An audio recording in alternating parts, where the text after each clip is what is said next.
और भूमिका के बाद आपको कोई प्रश्न होगा तो हम भूमिका से कुछ प्रश्न ले लेंगे। एक्चुअली प्रभुपाद जी ने ऐसे ये बुक लिखी है ना, बहुत सारे श्लोकाज है इस बुक के अंदर। प्रभुपाद जी ने ऐसे बुक को कंपाइल किया है कि भूमिका के अंदर ही तीन चार श्लोक आ जा रहे हैं। एनओडी जो रूप गोस्वामी लिखा है, तो भूमिका के अंदर ही तीन चार श्लोकाज अंदर आ जा रहे हैं। तो अभी जो लास्ट के चार पांच पैरा है भूमिका के, वो एक्चुअली बहुत ही इम्पोर्टेंट श्लोक है एनओडी का। अन अभिलाषिता शून्यम वाला जो श्लोक है वो इसी वाले पार्ट में आ जाएगा। यू काशी भाई ऐसे पेन हो गया। ओके। जो हमारे होस्ट हैं वो म्यूट करते रहे भक्तों को। तो इम्पोर्टेंट हम डिस्कशन करते हैं एक्चुअली ये स्टार्ट कैसे हुआ एनओडी, एंड फिर हम कहाँ तक पहुँचे। तो इसको हम करने के बाद फिर हम आएंगे इस वाले पार्ट पे। ठीक है। तो let's start with our discussion. हमने कहाँ से स्टार्ट किया था? तो आपको याद है स्टार्टिंग में जब हमने स्टार्ट किया था अपना एनओडी, तो उसमें सबसे पहले, जैसे किसी बुक में सबसे पहले जो भी राइटर होते हैं वो थैंक यू बोलते हैं, प्रणाम करते हैं। तो श्री रूप गोस्वामी ने प्रणाम किया था। किनको प्रणाम किया था? अपने बड़े भाई को, सनातन गोस्वामी को। और वो बोल रहे हैं कि मैं अपने बड़े भाई की एक्चुअली प्रसन्नता के लिए ये बुक लिख रहा हूँ। और ये जो बुक इतना डिटेल है, ये भक्ति का साइंस है एक्चुअली। तो इस साइंस से एक्चुअली मेरे जो ब्रदर है, उनके बड़े भाई कौन है? सनातन गोस्वामी। तो वो जो हैं वो प्रसन्न हो, उनकी ये इच्छा है। तो ये हमने देखा था अपने पार्ट में। अभी हम डिस्कशन किया था, सबसे पहले ये डिस्कशन आया था। एंड फिर उसके बाद जो डिस्कशन आया था वो ये था कि कैसे शिला रूप गोस्वामी बता रहे हैं कि ये जो किताब है एनओटी नेक्टर ऑफ डिवोशन, ये क्या एक्चुअली, ये एक साइंस है, एक विज्ञान है भक्ति का। प्रभुपाद जी ने इसको बहुत ही अधिक चर्चा किया था कि कैसे ये जो किताब है पूरा पूरा एक विज्ञान है, जो कि अगर हम ये बुक नहीं पढ़ते हैं तो वास्तव में हमारा भक्ति का जो ज्ञान है वो अधूरा रह जाता है। और पौपा जी ने कोट भी किया था, महाप्रभु का एक स्टेटमेंट है, सबलाइन साइंस ऑफ डिवोशनल सर्विस। बहुत ही उच्चिष्ट, बहुत ही कह लीजिए उच्चिष्ट या उन्नत विज्ञान है भक्ति का ये जो किताब है। क्योंकि ये किताब की जो बीज है वो डाला गया है किसके द्वारा? साक्षात रूप गोस्वामी जी के द्वारा ही ये बीज डाला गया था। उसके बाद फिर ये जो है आपके पास आया, मतलब रूप गोस्वामी के पास आया, रूप गोस्वामी ने फिर हमें दिया। ओके। तो दिल्ली में बहुत ठंड है। और जो लोग दिल्ली से बाहर हैं, कुछ लोग, अच्छा कुछ लोग तो ऊपर बैठे हुए हैं पहाड़ों पे, तपोनिधि प्रभु तप कर रहे हैं उधर बैठ के शांता माती साउथ में है तो इनको थोड़ा आराम होगा, है ना? बट आपने भी सॉल ओढ़ रखा है उधर भी थोड़ी ठंड है। हमारे यहाँ तो बहुत ठंड है। हमारे यहाँ तो बहुत ज्यादा ठंड है। हाथ वाथ कांप रहे हैं लोगों के, इतनी ठंड है। ओके। हरे कृष्णा प्रभु जी। आपके यहाँ क्या हाल है तपोनिधि प्रभु? प्रभु जी मैं -12 डिग्री सेल्सियस में हूँ। ओ बाहर बर्फ कृष्णा ही बर्फ है। -12 में है। ये यहाँ स्नो जी बॉल गेम खेल रहे मेरा हैं यहाँ पे। मेरे बगल में बिल्कुल बहुत बड़ा हीटर लगा हुआ है। तो मैं अच्छा, सरवाइव कर पा। इसलिए आप कंफर्टेबली बैठे हुए हैं। जी प्रभु बट जी। हमारे साथ तो नहीं है, हम तो नॉर्मल रूम में बैठे हैं। बट बहुत ठंड लग रहा है सभी को। कोई नहीं, तो इस ठंड से बचने का उपाय क्या है? ये भक्ति का सिंधु जो हम पढ़ेंगे तो हमारे शरीर में जो है भक्ति रूपी गर्मी आ जाएगी। तो बहुत इंपॉर्टेंट है इस सिंधु को पढ़ना। तो उसके बाद रूप गोस्वामी ने जो प्रणाम किया, प्रणाम करने के बाद उन्होंने बताया कि इतना महत्वपूर्ण है ये वाला किताब, स्पेशली इसलिए मैं लिख भी रहा हूँ। और प्रणाम करने के बाद उन्होंने एक बहुत इंपॉर्टेंट बात कही थी, जो हमने पढ़ा था, उस पर डिस्कशन भी किया था। आई थिंक वो क्लास मैंने लिया था कि जो ये भक्ति रसामृत सिंधु ग्रंथ है, इसका नाम भक्ति रसामृत सिंधु क्यों दिया गया? क्यों दिया गया, कोई बताएंगे? सिंधु नाम क्यों दिया गया? हमने चर्चा किया था इसके ऊपर। यस, शांतला माता जी। भक्ति मीन्स डिवोशन, भक्ति में हम्म। कार्य करना। Rasa means mellow, संबंध, relation with the divine. Amrit means hmm. eternal or nectar, जो शाश्वत है. एंड सिंधु सागर और ओशन. मोस्ट इंपॉर्टेंट वर्ड था इसमें सिंधु। भक्ति क्या है? एक सागर है। और इसमें शिला प्रभुपाद जी बहुत ही अच्छा एग्जाम्पल दे रहे थे। सागर में वेव्स आते हैं और सागर में वेलकेनो भी आते हैं। वेलकेनो मतलब जैसे हमारे यहाँ गर्मियों के दिनों में बहुत तेज आंधी तूफान आते हैं ना, वैसे वेलकेनो आते हैं समुद्र में, समुद्र के बीच में। लेकिन समुद्र इतना बड़ा है, विशाल है, कि छोटे मोटे वेलकेनो जो है कुछ बिगाड़ नहीं पाते। तो जैसे हमारे यहाँ थोड़ा बहुत आंधी तूफान आता है, बहुत भयंकर, आंखों में धूल आता है, वैसे ही वेलकनो आते हैं तो कुछ बिगाड़ नहीं पाते। तो यहाँ प्रभुपाद जी कह रहे हैं कि भक्ति एक सिंधु के समान है, समुद्र के समान है, सागर के समान है। इसमें जो सो कॉल्ड वैसे लोग हैं, कैसे लोग हैं? जो मायावादी लोग हैं, जो इधर उधर की बातें करते रहते हैं, भगवान के बारे में निगेटिव बातें करते हैं, ये क्या है? भगवान का जो प्रेममयी जो सागर है भक्ति का, उसमें ये एक वेलकनो के समान है, ये बता रहे थे प्रभुपाद जी। तो ये बहुत इंपॉर्टेंट है। कभी कभी हम सोचते हैं कि क्या होगा, इतने सारे मायावादी हैं, इतने सारे लोग निगेटिव कहते हैं भगवान के बारे में, लेकिन इससे भगवान की भक्ति पे कोई फर्क नहीं पड़ता। हमारा पाथ, हमारा जो ग्रुप है एक्चुअली बहुत बड़ा है। भगवान के भक्तों का ग्रुप बहुत बड़ा है, और इन भक्तों का ग्रुप जो है बहुत बहुत छोटा है, वेलकनो के समान है। उसके बाद अगला डिस्कशन आया था, वो था स्वयं श्री रूप गोस्वामी बता रहे हैं भक्ति रसमृत सुंदर ग्रंथ को, कि ये समुद्र के समान है, और समुद्र में जैसे विभाग होते हैं। तो आपने पढ़ा होगा जियोग्राफी किताब में, हम लोग क्लास 9 10 में पढ़े थे कि समुद्र के, हमारे यहाँ जो पृथ्वी है 4 भागों में बटी हुई है। प्रशांत महासागर, और क्या क्या है? टीचर कौन है यहाँ पे? शैली माता जी। कौन कौन सागर है? प्रशांत महासागर, हिंद महासागर, है ना? अटलांटिक महासागर. अटलांटिक महासागर। Bay of Atlantica, Bengal. Bay of bay of Bengal, Bengal. Bengal की खाड़ी. बे ऑफ बंगाल तो है, बट में ही नहीं कहा था, इस चार एक और है। एक अटलांटिक, हम्म। प्रशांत इंडियन। महासागर, हिंद मुझे एक महासागर, अंध महासागर बोलते थे, एक अंध महासागर। अनडिफाइंड. हाँ, एक नीचे का साइड है। तो ऐसे पैसिफिक. 4 5 सागर है। तो वैसे ये ऑप्शन. जो पैसिफिक ओशियन, यस, उसी को प्रशांत महासागर बोलते हैं, पैसिफिक को भी। प्रशांत को कैसे। तो हमारे जो ये ग्रंथ है, जो हम लोग ग्रंथ पढ़ने जा रहे हैं, गुरु उसमें लिखा है, ये भी एक्चुअली सागर का समान, इसमें 4 भाग किए गए हैं। तो इनको अगर हम एक्चुअली पढ़ना चाहें तो बहुत टाइम लगेगा, 1.5 2 साल भी टाइम कम है, अगर श्लोका बाई श्लोका जाया जाए तो। ये प्रभुपाद जी ने बहुत कॉम्प्रेस करके एक बुक दिया है, जिसमें कि मेनली हम पहले भाग पे अध्ययन करने वाले हैं। तो पहले भाग का जो पार्ट है, उसमें जो हमारे लिए एक्चुअली जरूरी, हम भक्तों के लिए जरूरी, वो प्रभुपाद जी ने हमें दिया है। और ये वेव्स बताया गया है, जैसे समुद्र में लहर उठती है ना, तो ये भी इस हर एक भाग में वेव उठती है। तो जो हम जो डिस्कशन करने वाले हैं एनओडी, उसके अंदर पहला पार्ट ही मेनली डिस्कशन करेंगे। और इसमें हम लोग 4 वेव्स चर्चा करने वाले हैं। तो पहला जो वेव है, यानी पहला जो मेनली जो हम कवर करने वाले हैं, पहला और दूसरा वेव, इसको कहते हैं साधना भक्ति भी कह लीजिए। इसमें हम लोग, प्रोपा जी लिख रहे हैं कि भक्ति का जो विज्ञान है वो हम चर्चा करेंगे, और साधना भक्ति कैसे हम क्या करें क्या नहीं करें, अभी आएगा एक चर्चा, कि कैसे क्यों सुबह उठना चाहिए, मंगल आरती क्यों करना चाहिए। ये बहुत सारी बातें हैं। तो वो हम लोग इसमें चर्चा करेंगे। मेनली फर्स्ट वेव है आपका भक्ति का जनरल, कि भक्ति क्यों जरूरी है, प्योर प्योर भक्ति क्या है, वो चर्चा होगी। फिर साधना भक्ति क्या है, वो चर्चा होगी। मेनली इस बुक में एक कवर अप करेंगे। और तीसरा जो वेव है वो है भाव भक्ति। और चौथा जो वेव है वो है भगवान का प्रेम।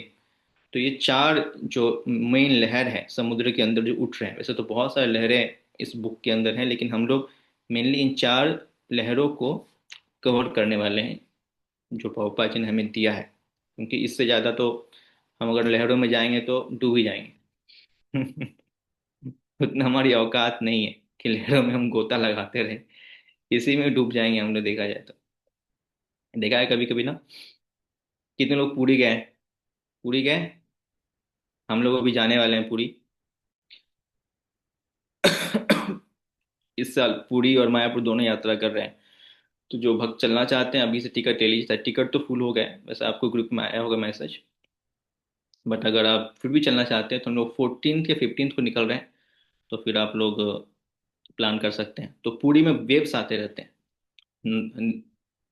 तो उन वेव में अगर कोई पास चला जाए ना, तो अचानक से इतने बड़े वेव आते हैं कि आपको अंदर लेके चला जाएगा, अंदर घुसा लेगा।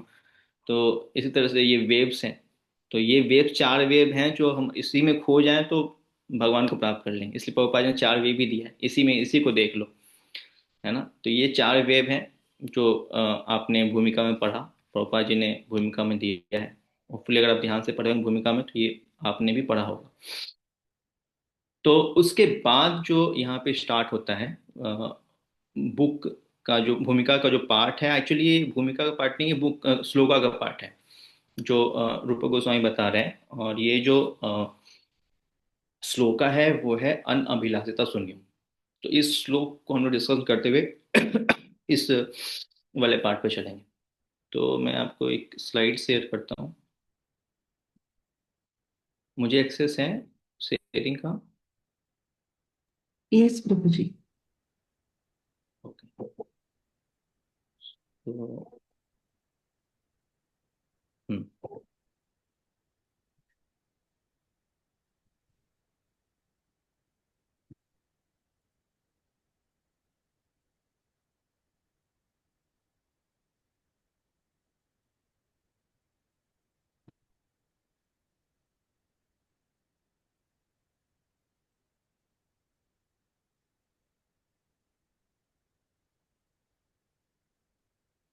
ओके, आप लोग को दिख रहा है ये? Yes, we can. तो ये जो 11वें नंबर श्लोक है, एनओडी का 11वें नंबर श्लोक है, अन्य अभिलाषिता शून्यम ज्ञान कर्मादि अनार्वितम अनुकैलेन कृष्ण अनुशीलम भक्तिर उत्तमा। वेरी इंपॉर्टेंट श्लोक, जो कि अक्सर प्रभुपाद जी कहते हैं। और इसी श्लोक को प्रभुपाद जी ने अपने पॉपट में, भूमिका में, एटलीस्ट 4 से 5 जो अंतिम के जो पैरा हैं भूमिका के, इसी श्लोक को प्रभुपाद जी ने एक्सप्लेन किया है। तो एनओडी जब आप पढ़ेंगे तो आपको श्लोका नहीं मिलेंगे पूरे। एनओडी में कहीं श्लोका प्रभुपाद जी नहीं दिया है, क्योंकि टाइम कम था प्रभुपाद जी के पास कि इतना डिटेल प्रभुपाद जी लिखते। पहले प्रभुपाद जी भूमिका में लिख रहे हैं कि I am very grateful to Rupa Goswami and Chaitanya Mahaprabhu, और मैं अपने को एलिजिबल मानता हूँ इस बुक को लिखने के लिए। प्रभुपाद जी स्वयं कह रहे हैं, इवन रूपा गोस्वामी कह रहे हैं बुक लिखने के पहले कि मैं एलिजिबल नहीं हूँ इस बुक को लिखने के लिए। और श्रीला प्रभुपाद जी भी जब बुक लिख रहे हैं तो ये कह रहे हैं हम एलिजिबल नहीं हैं। तो मैं कौन सा एलिजिबल हूँ इस बुक को बताने के लिए आपको? मैं भी एलिजिबल नहीं हूँ बिल्कुल भी, मैं थोड़ा बहुत बता पाऊँ। फिर भी प्रभुपाद जी की प्रसन्नता के लिए और आप लोग की प्रसन्नता के लिए प्रयास कर रहे हैं कि बताएं आपको थोड़ा बहुत इसके बारे में। जहाँ तक कृपा होगी, मर्सी होगी गुरु परंपरा की, वहाँ तक हम इसको डीपली समझ पाएंगे। तो ये श्लोक बहुत ही इंपॉर्टेंट है, 11वां श्लोक है ये। और इस पे प्रभुपाद जी ने भूमिका का 5-6 पैरा दिया है। अन्न अभिलाषिता शून्यम ज्ञान कर्मादि अनावृतम अनुकीर्णा कृष्ण अनुशीलम। अन्न अभिलाषिता शून्यम, वेरी इंपॉर्टेंट वर्ड है। अभी हम स्टार्ट करेंगे चैप्टर 1, उसमें भी ये वर्ड आता है, अन्न अभिलाषिता शून्यम। तो ये वर्ड आपने सुना होगा पहले से। और कोई अभिलाषा नहीं, केवल यही अभिलाषा कि भगवान की भक्ति। तो शून्यम, हमारे पास जब भक्ति में आते हैं तो कई सारी अभिलाषाएं होती हैं। गीता में भगवान भी कहते हैं 4 प्रकार के लोग मेरे पास आते हैं, अर्थार्थी ज्ञानी जिज्ञासु। तो बट एक्चुअली जो डिवोशनल सर्विस है, भक्ति है, इसमें कोई अभिलाषा नहीं होनी चाहिए।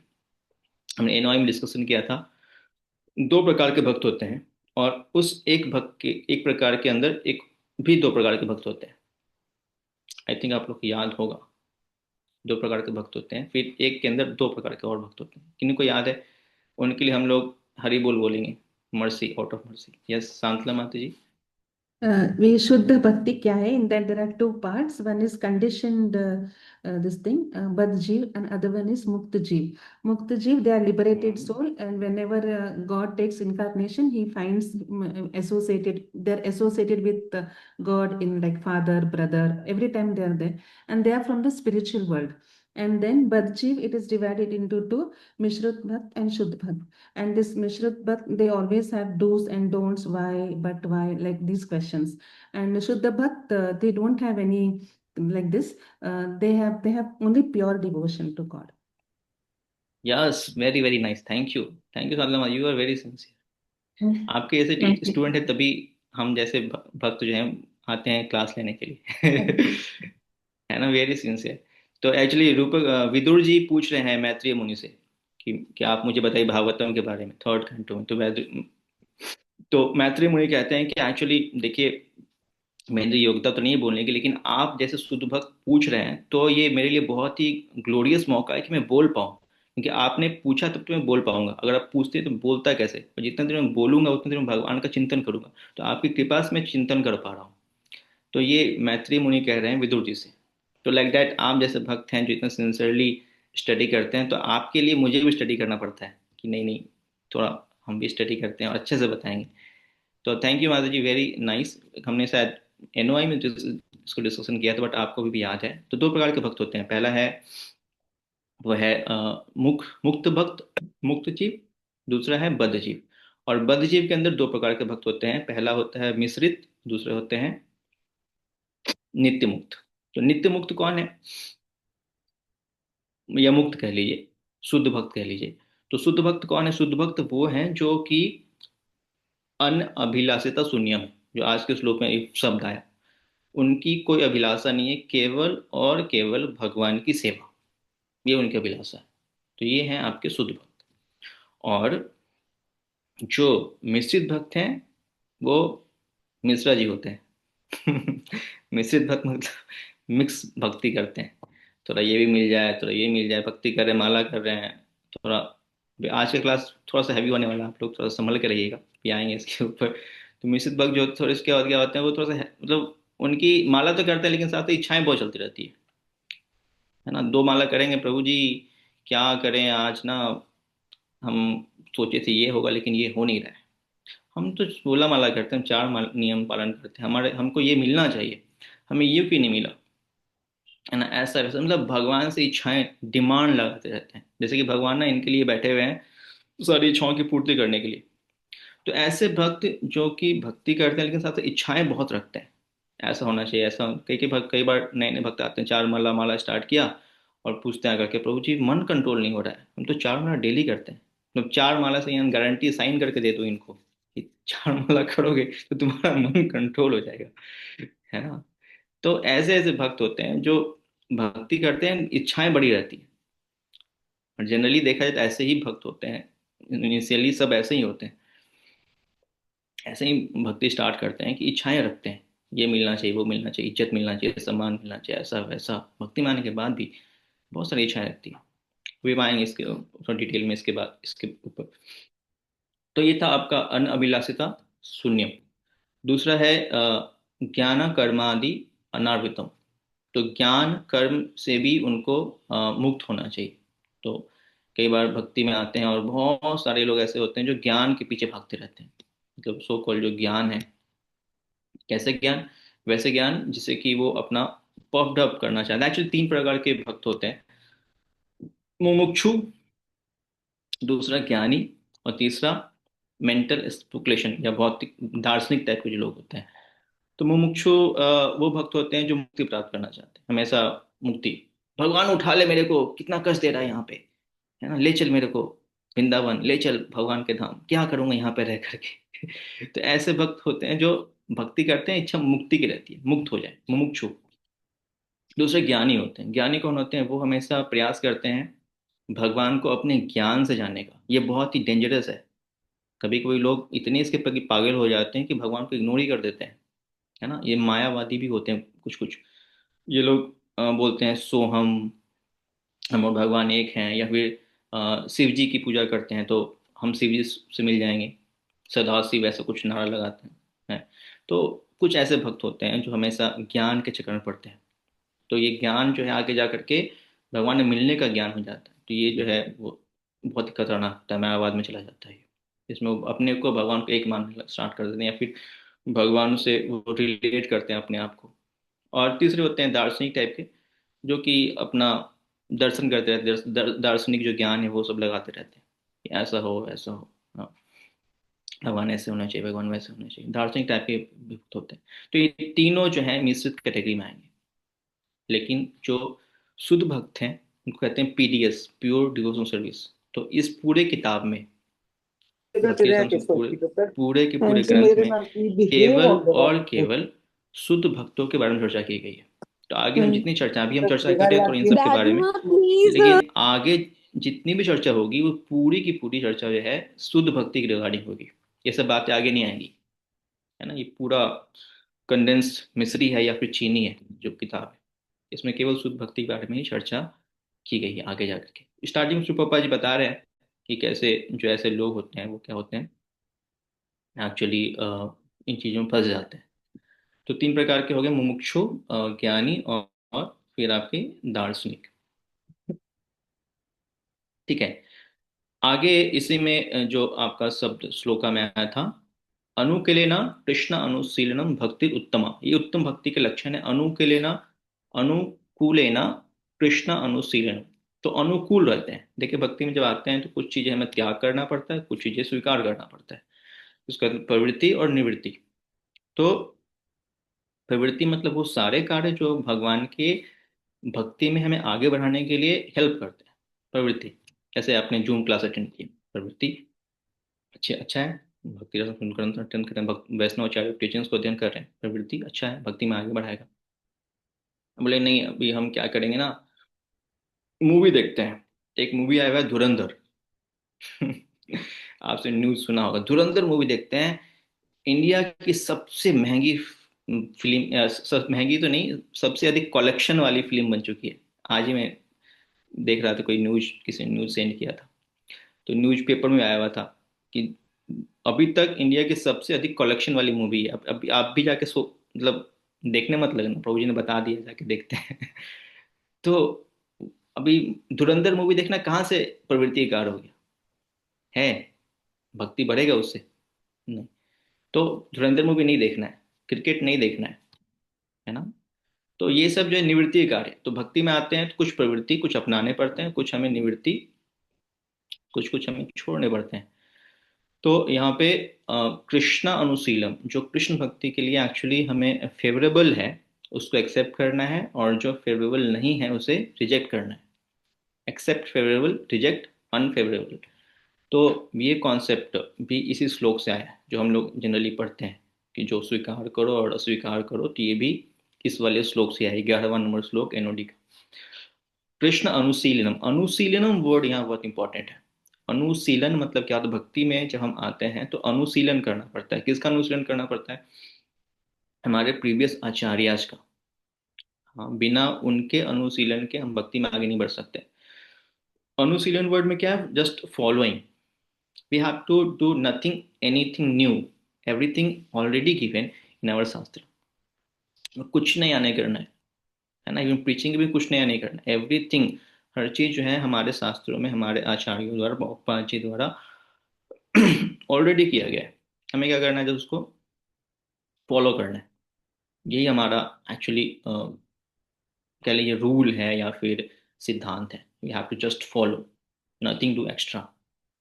तो फॉलोइंग मतलब क्या होता है? किसको फॉलो करना है? हमारे आचार्य को फॉलो करना है, केवल अपने आचार्यों को, और इधर उधर नहीं। कई बार फॉलो करने में लोग इधर चले जाते हैं, यूट्यूब पे चले जाते हैं या फिर बाकी जगह चले जाते हैं। केवल अपने आचार्य ग्रंथ को ही हम फॉलो कर ले, दैट्स इनफ। तो कृष्णा अनुशीलनम, तो यहाँ पे ये जो श्लोका इंड होता है और आपका भूमिका पार्ट भी इंड होता है। ओके।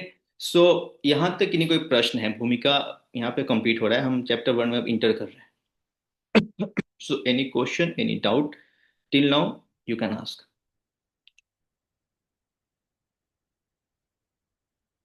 भूमिका तक कोई प्रश्न है तो आप पूछ सकते हैं। हरे कृष्णा प्रभु जी, दंडवत प्रणाम, all close to Shri Prabhupada. Prabhu ji मेरा एक हरे प्रश्न कृष्ण। है। Yes yes. प्रभु जी, जब हम कहते हैं कि अनुकूलेन कृष्णानुशीलनम, तो हमें कैसे पता है कि कौन सी एक सिचुएशन हमारी भक्ति के लिए फेवरेबल है? बिकॉज बहुत बार हम लोग डिलेमा में होते हैं जहाँ पे दोनों ही अनफेवरेबल होते हैं या दोनों ही फेवरेबल होते हैं, तो उसमें कैसे डिसाइड करें? लाइक जैसे एक ऐसी उम्म, सिचुएशन जो आपको लगता है कि मैंने डायलेमा में चली गई, क्या करूँ ना करूँ समझ नहीं आ रहा है। प्रभु जी, जैसे अगर मैं फर्दर स्टडीज की बात करूँ तो कभी कभी अगर हमें दूसरी हम्म। स्टेट में जाना हो और हम्म। एक है कि एक स्टेट में, दूसरी है कोई दूसरी स्टेट में। भक्तों का संघ दोनों ही स्टेट में नहीं है, पर जाना है हम्म। कहीं ना कहीं। तो उसके अंदर फिर क्या करें, जब हमें पता है कि दोनों ही फेवरेबल नहीं होंगे, या फिर वी डोंट नो कि क्या फ्यूचर होल्ड करता है। हाँ, ये सिचुएशन मेरे साथ भी आया था। मैं जब दिल्ली में था तो मेरी जॉब दो जगह लग रही थी, एक बैंगलोर में, एक लखनऊ में। दिल्ली में तो मैं जॉब कर ही रहा था, लेकिन बैंगलोर में सैलरी ज़्यादा मिल रही थी, और लखनऊ में सैलरी तो ज़्यादा नहीं थी बट पोस्ट बड़ा मिल रहा था। और घर से थोड़ा सा प्रेशर था कि नहीं, जल्दी से निकलो, हाँ, बड़े पोस्ट पे जाओ या और पैसे कमाओ, क्योंकि जितने मेरे कलीग्स थे, मतलब जितने मेरे साथ के लोग थे, कहीं ना कहीं वो आपको मालूम है, लोग ट्रांसफर लेते हैं एक दो साल में, कहीं ना कहीं आगे जाते हैं, मूव करते हैं, तो बड़ा प्रेशर था। तो मैं भी सोचा कि चलो बैंगलोर ही चले जाते हैं, और सांतला माची का संग मिल जाएगा। उसमें सांतला माची नहीं थी। 2012-13 की बात है। तो बैंगलोर भी चले जाते, वहाँ भी भक्त तो है ही, वहीं चले जाते हैं, वहीं भक्ति कर लेंगे, है ना। तो क्योंकि लखनऊ में उसमें भक्ति, उसमें मंदिर टेम्पल बनाए थे, लखनऊ के टेम्पल तो। बट मैंने जब पूछा तो दोस्तों आज पूजी से कि क्या करना चाहिए पूजी, तो पूजी ने कहा नहीं, दिल्ली में रहो, दिल्ली में अच्छा है, भक्तों का संग यहाँ पे अच्छा है, आप ज़्यादा अच्छा कर पाओगे यहाँ पे। तो फिर मैंने दोनों को अवॉइड किया कि ना लखनऊ जाऊँ बैंगलोर जाऊँ, इधर ही ठीक है। तो ऐसे मैं इसलिए आपको शेयर कर रहा हूँ कि वास्तव में हमारे जीवन में बहुत सारी ऐसी चीज़ें आती हैं कि क्या करना नहीं करना है, और आपको कन्फ्यूजन होगा, बट यहाँ पे अनुशीलनम मतलब not only following our acharyas, our shiksha guru also, है ना। तो हमारे जो भक्त, जिन्होंने हमें कनेक्ट किया, हमें गाइड करते हैं, हमारे मोटिवेटर हैं या हमारे वो काउंसलर हैं, उनको भी अनुशीलन करना होता है। तो जब भी ऐसा कुछ हो तो अनुशीलन न मतलब चलो प्रभु उतनी बुद्धि नहीं कि हम प्रभुपाद जी में साक्षात आकर के ज्ञान देंगे, चलो आप ये कर लो। तो हम हमारे जो काउंसलर्स हैं या हमारे जो गाइड हैं, हमें भक्ति में जो हमारे सीनियर डिवोटीज हैं, उनसे हेल्प ले सकते हैं कि मैं क्या करूँ, और फिर अनुशीलन करना चाहिए, क्योंकि उनको मालूम है क्या हमारे लिए बेटर है कि नहीं। तो thank you Prabhu ji, Hare Krishna. Hare Krishna. Okay, Manmohan Prabhu. Hare Krishna Prabhu, दंडवत मैम। प्रभु जी, दंडवत। प्रवृत्ति और निवृत्ति मार्ग के बारे में आपसे कुछ और ज्यादा जानना था, क्योंकि एग्जैक्टली मैंने हम्म। जो पढ़ा था वो जब प्रचेता और दक्ष प्रजापति ने जो देवऋषि नारद को श्राप दिया था, उस समय प्रवृत्ति और निवृत्ति मार्ग के बारे में उन्होंने बोला था। तो अगर हम्म। आप उसे डिटेल में समझा देंगे तो अच्छा रहेगा, क्योंकि वहां पर जो प्रवृत्ति और निवृत्ति मार्ग बोला गया था वो कुछ, प्रवृत्ति मतलब जीव ये चतुर वर्ण आश्रम को फॉलो करते हुए सारे भोग को भोगते हुए फिर जब भोगों से उब जाएगा तब ये भगवत प्राप्ति के बारे में सोचेगा। निवृत्ति मार्ग में एकदम संन्यास मार्ग का आता है। तो अगर आप थोड़ा सा ज्यादा एक्सप्लेन करें तो मुझे समझ में आएगा। दंडवत प्रणाम। हाँ, हरे कृष्ण। प्रभुपाद जी ने जो यहाँ पे एग्जैक्टली एक्सप्लेन किया है, क्या करना है क्या नहीं करना है, तो इसमें प्रभुपाद जी ने यही बातें कही हैं कि एक्चुअली जो हम डूज एंड डोंट्स, तो जो डोंट्स आते हैं वो निवृत्ति में आते हैं कि ऐसा नहीं करना है, नहीं छोड़ना चाहिए उसको। और प्रवृत्ति में आते हैं वो सारे कार्य जो हम लोग एक्चुअली अपनाते हैं। इसमें हम डिटेल में आएंगे एक्चुअली, जब आएंगे ना इसमें, वो चैप्टर के अंदर सेकेंड वाले या फिर थर्ड या फोर्थ पैरा में, तो इस पॉइंट पे हम फिर से आएंगे। तो उसमें भी पाप कर्म और पुण्य कर्म के बारे में चर्चा होती है, तो उसमें ये लाइन एग्जैक्टली फिर से आया है, प्रवृत्ति और निवृत्ति वाला। तो हम वहाँ पे भी चर्चा करेंगे, ठीक है। ओके मनमोहन को, और क्या प्रश्न किन्हीं का।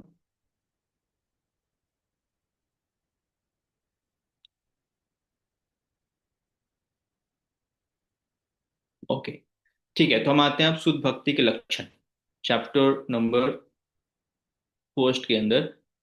और हम पैरा बाई पैरा पढ़ेंगे, और हर एक पैरा में बहुत सा डिस्कशन है, तो उसको हम फिर डिस्कशन करते हुए आगे बढ़ेंगे। तो चलिए पढ़ते हैं इसको हम, पहला पार्ट, फर्स्ट पैरा ही केवल पढ़ना है, फिर हम आगे बढ़ेंगे। तो कौन पढ़ना चाहेंगे। Neha Mataji was reading. Okay, पढ़िए मनीष। हरे कृष्णा श्री भक्तपुर। श्रीमद् भागवत में माता देवकी को तो वे भगवान कपिल ने शुद्ध भक्ति योग के ये लक्षण बताए हैं। हे जननी, जो मेरे शुद्ध भक्त हैं, जिन्हें सकाम कर्म अथवा ज्ञान से कोई प्रयोजन नहीं, उनका चित्त मेरी सेवा में इतना तन्मय रहता है कि वे मुझसे उस सेवा के अतिरिक्त कभी और कुछ अभिलाषा नहीं करते, यहाँ तक कि मेरे धाम में रहने की भी इच्छा भी वे नहीं करते हैं। थैंक यू माता जी। तो ये जो स्टोरी है आप सबने कितने लोगों ने सुनी है, कितने भक्तों ने सुनी है, कपिल मुनि और कर्दम मुनि की स्टोरी? हाथ आप लोग रेज कीजिए। और आधे घंटे के लिए जो लोग अपने अपने कैमरा को ऑफ करके बैठे हैं, ऑन कर सकते हैं प्लीज, है कि नहीं? अगर कुकिंग कर रहे हैं तो मत ऑन कीजिए, वरना हमें लालच आ जाएगा आपकी कुकिंग को देख करके। बट अगर आप घर में आराम से बैठे हैं तो please switch on your camera. Interactive class होना चाहिए। ओके, कितने भक्तों ने सुना है? एक, दो, तीन, चार, पाँच, छ, सात, आठ, नौ। 9 भक्तों ने सुना है, 10 भक्तों ने। ओके, कितने भक्तों ने नहीं सुना है वो भी हाथ खड़े कर दीजिए, पता तो चले आप लोग जाग रहे हैं कि सो रहे हैं। कितने भक्तों ने नहीं सुना है? कैसांतला माता जी, बी जेन्यून, नहीं सुना है? और कोई? सैली माता जी गुरुजी नहीं हमने सुना है? हरे कृष्णा बिल्कुल जी। गिरिधारी माता जी, ओके। गीता माता जी नहीं सुना है, राधा माता जी नहीं सुना है, ओके। बहुत लोग नहीं सुने हैं, निखिल प्रभु नहीं सुने। ठीक है, तो हम थोड़ा सा बैकग्राउंड में चर्चा करते हैं क्योंकि आगे के 2-3 पैरा में इस पर चर्चा हो गई है, कर्दम मुनि और कपिल माता की। तो कर्दम मुनि जो थे बहुत बड़े योगी थे, और कर्दम मुनि अपने योग से इतने सिद्ध हो गए थे कि वो जो चाहे वो प्राप्त कर ले। तो उस समय उनका ब्रह्मा जी का था कि इस संसार में लोग बढ़ने चाहिए। तो कर्दम उनको आदेश दिया कि आप संसार में लोगों को, जीवों को लाइए, संतान उत्पत्ति कीजिए, विवाह कीजिए, इटैटली का विवाह कीजिए। तो कर्दम मुनि मतलब बहुत ध्यान किए, ध्यान करने के बाद भगवान जब प्रकट हुए तो उनकी आंखों में आंसू आ गए कि देखो मैं कितना अभागा हूँ। लोग भगवान को बुलाते हैं और बोलते हैं कि मुझे अपने पास बुला लीजिए, और मैं भगवान को इतना तपस्या से बुलाया अपने पास, और मैं मांग क्या रहा हूँ कि मेरे को विवाह करा दीजिए।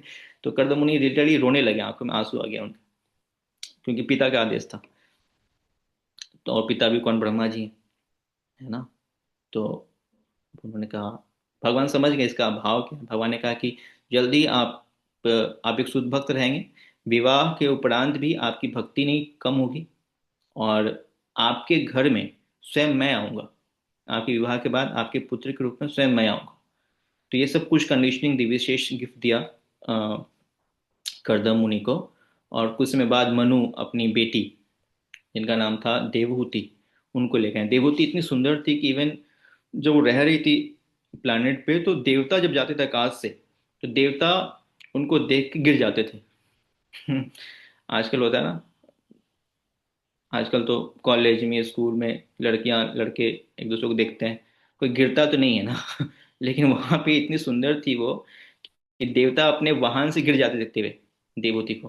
तो उस देवहूति को लेके आए और दे दिया कर्दम मुनि को। कर्दम मुनि ने बोला ठीक है, और कर्दम मुनि फिर तपस्या में लग गए। इतनी सुंदर कन्या को देख के भी तपस्या में लीन हो गए, और हजारों साल तक फिर तपस्या में चले गए। और यहाँ देवहूति इतनी सुंदर थी, उसने क्या किया, जो इतने महलों में रह के आई थी, उनके लिए ना घर बनवाया, न रहने के लिए कोई दासी रखी। वो तो अपनी तपस्या कर रहे हैं, और देवहूति इतनी सेवा की, इतनी सेवा की कि बिल्कुल लीन अनथीन हो गई, पतली हो गई, बिल्कुल कुरूप हो गई, बूढ़ी हो गई। हजारों साल तो सेवा करने के बाद क्या हो, हजारों साल तपस्या में चले गए वो। फिर जब जागते हैं कर्दम मुनि, तो देखते हैं कि मेरी जो पत्नी है मेरी इतनी सेवा कर रही है, और मैंने तो कुछ दिया ही नहीं। तो वो पूछ लेते हैं कि क्या चाहिए। तो अब स्त्री तो स्त्री होती है, आसक्ति बहुत होती है। तो कर्दम मुनि की पत्नी जो देवहूति थी, हालांकि डिवोटेड होकर सेवा करी थी कर्दम मुनि की, लेकिन उसने बोल दिया कि मुझे संतान चाहिए। अब कर्दम मुनि समझ गए कि ठीक है, संतान चाहिए। तो उन्होंने संतान ऐसे देंगे नहीं कि अब घर भी नहीं बनवाया, रहने की जगह भी नहीं दिया, तो पहले उन्होंने बहुत बड़ा प्लान बनाया। एक ऐसा प्लान बनाया जो कि अपने आप में विमान था, वो पूरी दुनिया में भ्रमण कर सकता था। तो उस प्लान में बिठा करके पूरी दुनिया में भ्रमण कर, उसमें हजारों लाखों दासियां थी देवहूति माता की सेवा करने के लिए। तो ऐसे उनकी 9 बेटियां हुई। 9 बेटियों को उत्पन्न करने के लिए कर्दम मुनि ने अपने आप को 9 भाग में विस्तार किया, देवहूति माता को संतुष्ट करने के लिए 9 अपने अलग अलग विस्तार किए। फिर माता देवहूति को संतुष्ट किया, और फिर बोले कि ठीक है, आपकी संतान होगी, अब तो मैं जा रहा हूँ। तो देवती माता ने बोला नहीं नहीं नहीं, अब हमारा मेरा केयर कौन करेगा। तो समझ गए इनकी इच्छा क्या है। मतलब एक पुत्र है तब तो आ, स्त्री की रक्षा होगी, पुत्र का होना बहुत इंपॉर्टेंट है। तो उन्होंने फिर पुत्र के रूप में बोला कि एक बहुत ही अद्भुत बालक जो कि साक्षात भगवान है वहीं आएंगे। तो यहाँ पे कपिल देव प्रकट होते हैं, और जैसे ही कपिल देव का जन्म होता है, कर्दम मुनि वो उतना सुंदर जो घर बनाया था सब कुछ त्याग करके फिर से अपने ध्यान में चले जाते हैं। तो ये स्टोरी आती है आई थिंक थर्ड कैंटो या फोर्थ कैंटो में। कर्दम मुनि देवहूति, उनके पुत्र कपिल मुनि जो कि साक्षात भगवान है। अब जब उनके पति चले गए कर्दम मुनि, 9 बेटियों की शादी हो गई, तो अभी माता देवहूति रो रही है। उनको अफसोस हो रहा है कि मैंने क्या मांग लिया अपने पति से। इतने बड़े मुनि थे, अगर मैं उनसे मांगी होती कि मुझे भगवान की भक्ति चाहिए तो मैं इतना कष्ट ही नहीं झेल रही होती इस संसार में, मैं भगवान के धाम चली गई, तो मैंने क्या मांग लिया। तो अफसोस में, लेकिन वो जब देखती है अपने बेटे को, क्योंकि साक्षात भगवान ही है कपिल मुनि, तो उनके आगे वो बैठ जाती हैं, बैठ करके ज्ञान की इच्छा करती हैं कि आप बताएं कि इस संसार में इतने कष्ट क्यों हैं, कैसे इसे बाहर निकला जाए। तो स्वयं भगवान जो कि कपिल मुनि है, ये ज्ञान दे रहे हैं अपनी माता को। और जब वो ज्ञान देते हैं तो सबसे पहले देखो माता ने गलती की ना, क्या गलती की, भक्ति ना मांग करके संतान मांग लिया। तो यहाँ पे सबसे पहले जो ज्ञान दे रहे हैं अपनी माता को भगवान कपिल मुनि, वो ज्ञान दे रहे हैं ये वाला श्लोक जो कि फर्स्ट पैरा में प्रभुपाद जी ने बताया। ओके, आप शेयर करेंगे माता जी।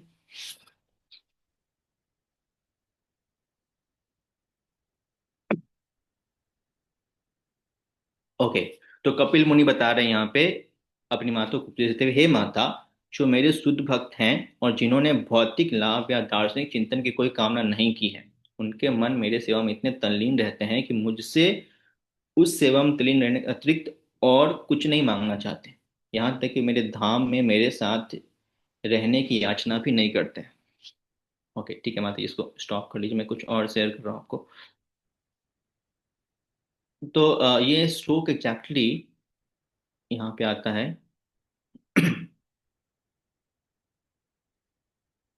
हम्म, आपको शेयर करता हूँ। ये श्लोक रूप गोस्वामी 11वां श्लोक था, अनाभिलाषा शून्यम, और ये जो श्लोक है ये 12वां श्लोक है।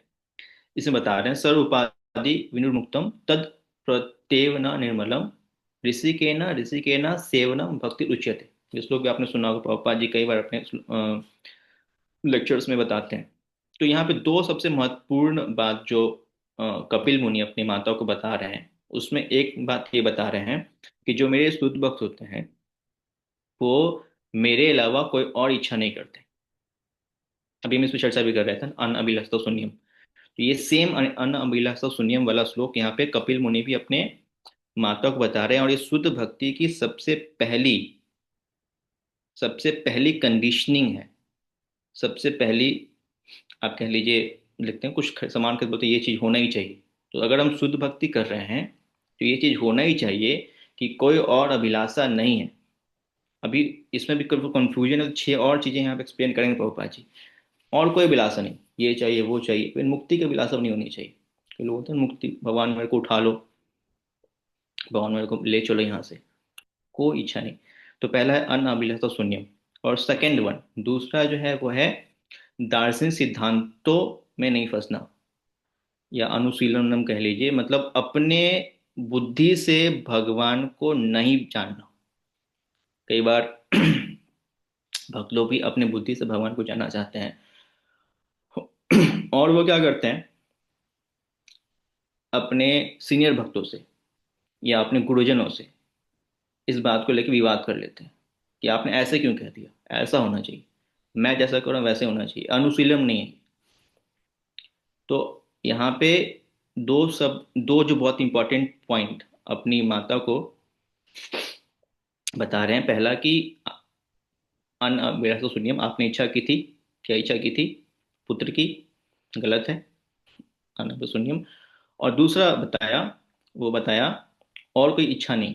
तो भगवान को जानने के लिए और तरीके नहीं है, केवल वही तरीका है कि जो गुरुजन फॉलो कर रहे हैं, जैसा हमारे गुरुजन कहते हैं उनके अनुसार ही चलना। अपने से बुद्धि नहीं लगाना कि ऐसे भी करेंगे वैसे भी करेंगे, नए नए नियम कानून लगाना चाहेंगे, तो बिल्कुल वो सब नहीं चलेगा। आगे प्रभुपाद जी बता रहे हैं कि इसमें कई बार भक्त कंफ्यूज हो जाते हैं कि चलो मुक्ति तो चाहिए ना, chant Hare Krishna and go back to God, भगवान के धाम चलना है, ये तुम्हारा सिद्धांत है। भगवान के धाम ही तो जाना है ना। कितने लोग भगवान के धाम जाना चाहते हैं, हाथ पे कीजिए। हाँ, सब लोग मुच्छू वाले हैं। भगवान के धाम जाना है। ठीक है, मैं बताया क्लास थोड़ा हैवी होगा, तो आप लोग थोड़ा संभल के बैठिएगा, कुर्सी की पेटी बांध लीजिएगा, कहीं फ्लाइट गिर ना जाए। तो प्रभुपाद जी आगे बता रहे हैं कि प्रभुपाद जी तो बता ही रहे हैं, हमारे रूप गोस्वामी बता रहे हैं, शुद्ध भक्ति के अंदर अगर आपकी इच्छा भगवान के धाम जाने की भी है, तो ये भी शुद्ध भक्ति नहीं है, मिश्रित भक्ति में आ जाएगा। फंस गया ना यहाँ पे। प्रभुपाद जी कह रहे हैं ये भी सही नहीं है, इवन रूप गोस्वामी कह रहे हैं, प्रहलाद महाराज कह रहे हैं, जितने आचार्य गण हैं सभी कह रहे हैं भगवान के धाम भी जाने की इच्छा नहीं, कि भगवान के वो, ये वृंदावन नहीं, द्वारका नहीं, जगन्नाथपुरी नहीं, ये तो लोकल है, यहीं पे हमारे धरा धाम पे ये धाम है, वो धाम जहाँ भगवान निवास करते हैं वहां भी जाने की इच्छा नहीं। तो ये है शुद्ध भक्ति। आगे हम इसमें आते हैं, अगला जो पैरा है उसमें प्रभुपाद जी डिटेल में बताते हैं। ठीक है, आगे पढ़िए, कौन पढ़ना चाहेंगे?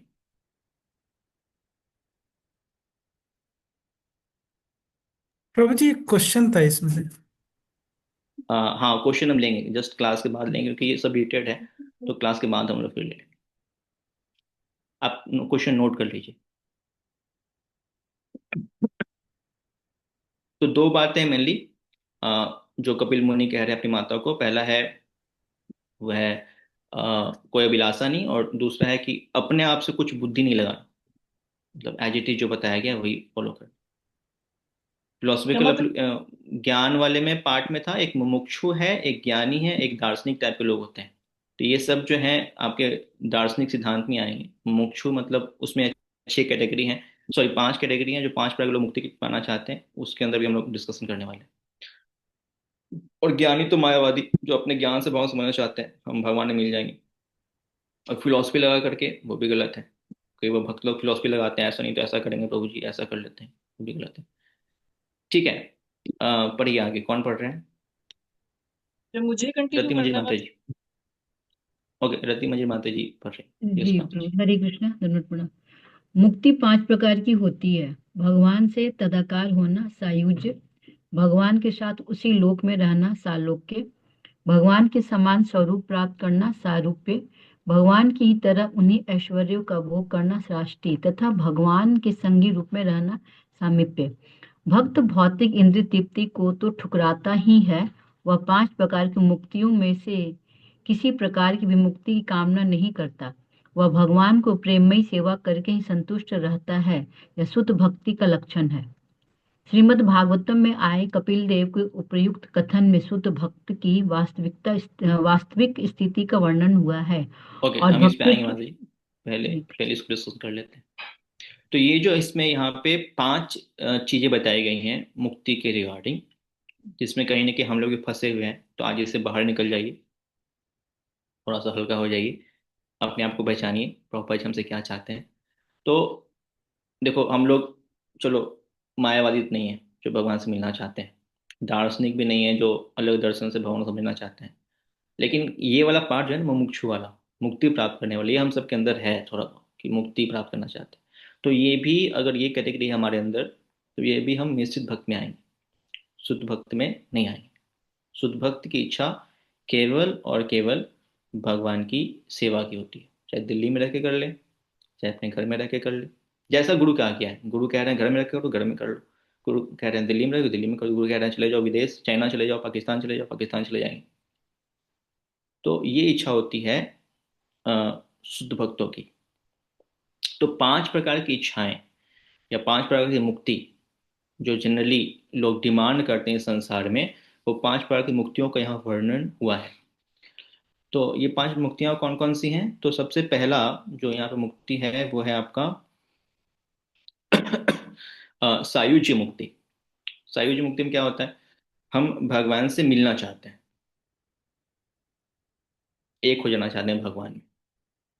जैसे नदियां होती है ना, मायावादी एग्जाम्पल देते हैं कि हम कैसे हैं, पानी के नदी के समान है, और ब्रह्म कैसा है, वो समुद्र के समान है। तो हम लोग क्या करेंगे, जा करके भगवान से मिल जाएंगे, जैसे नदी मिल जाती है समुद्र में। प्रभुपाद जी कहते हैं बिल्कुल गलत है।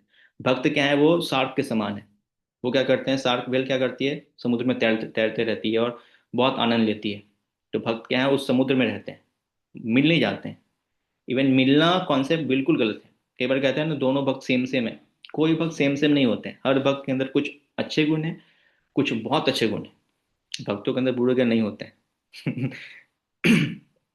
हमेशा भक्तों को जब देखो तो दो ही चीज देखिए, अच्छे गुण और बहुत अच्छे गुण, या बहुत बहुत अच्छे गुण। भक्तों में कोई बुराई देखना ही नहीं चाहिए, ये भक्त के अंदर ये कमी है। हमेशा देखिए अच्छे गुण है प्रभु जी इस भक्त के अंदर, ये बहुत अच्छे गुण है इनके अंदर, दैट्स ऑल। तो हर भक्त बराबर नहीं होता। तो सायुज मुक्ति में क्या होता है कि मिलना चाहते हैं, ब्रह्म में मिलना चाहते हैं। तो जो मिलना चाहते हैं ब्रह्म में, वो है एक्चुअली ब्रह्म में। ब्रह्म वाले कंडीशन में लोग ब्रह्म में मिला। कई बार कहते हैं ना हमारे गुरु जी जो हैं वो जाके ब्रह्म में मिल गए। ब्रह्मवादी 108 ब्रह्म में मिल गए। गुरु जी ध्यान में चले गए, ध्यान में है गुरु जी हमारे। वो ध्यान में नहीं है, ध्यान में गए और कहीं किलकारी ले रहे होंगे अभी। मतलब जन्म ले लिए होंगे। मर गए हैं, मरने के बाद शरीर यहाँ पे, आत्मा गया भगवान के पास, ब्रह्म में थी है ना वो, ब्रह्म में गए। और ब्रह्म के बाद कहाँ जाएंगे वो, सायुज मुक्ति प्राप्त की तो कहाँ जाएंगे, फिर किसी माँ गर्भ में जाएंगे, फिर पैदा लेंगे किसी धनवान घर में, या कोई साधु संत की तरह पैदा लेंगे, है ना। बहुत कई लोग होते हैं ना जो बचपन से बहुत तेज होते हैं पढ़ाई लिखाई में, तो ये लोग भी ऐसे ही होते हैं, ब्रह्मवादी होते हैं, है ना। बहुत ब्रह्म पे ध्यान लगाया होता है, ज्ञान में रहे होते हैं।